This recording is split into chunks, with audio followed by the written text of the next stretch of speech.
नमस्कार प्रेक्षकांनो, या ठिपक्यांची रांगोळीच्या मालिकेमध्ये हे नेत्राचं प्रकरण मिटल्यानंतर असं वाटलं होतं की आता मस्त आनंदाचं वातावरण कान्हेटकर कुटुंबामध्ये तयार होईल. पण मित्रांनो, तसं काहीच होताना आता दिसत नाहीये. कभी खुशी कभी गम अशा पद्धतीचं वातावरण कान्हेटकर कुटुंबामध्ये तयार झालेलं आहे.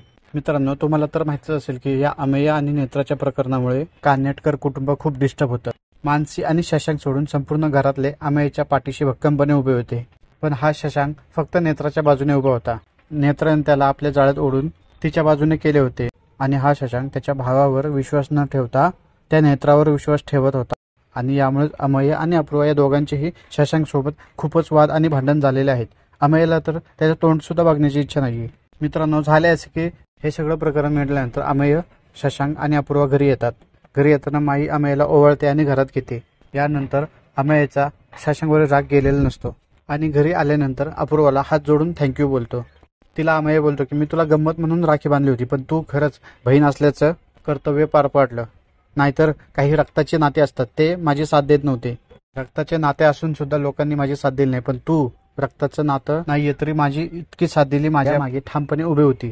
खरं तर त्याला हे सगळं शशांकला बोलायचं होतं. आणि यानंतर अपूर्वा सुद्धा शशांकवर खूप नाराज झालेली होती. मागे जेव्हा अपूर्वा आणि शशांकचे भांडण झाले होते तेव्हा शशांक अपूर्वाला बोलला होता की हे माझं घर आहे, माझ्या घरातल्या गोष्टीमध्ये तू पडू नको. याचा अपूर्वाला खूप राग आलेला होता, कारण ती या घराला आपलं मानायची, पण शशांक तिला या घरातला मानत नव्हता. आणि हाच राग अपूर्वाच्या मनात असतो. माई अपूर्वाला बोलते की थांब, आता सगळं प्रकरण मिटलंय तर आता तू इथेच थांब, तिकडे जाऊ नको. तेव्हा अपूर्वा नकार देते, म्हणते की तुम्ही सगळे मला आपलं मानतायत, पण इथे काही लोक मला या घरातला सदस्यच मानत नाही.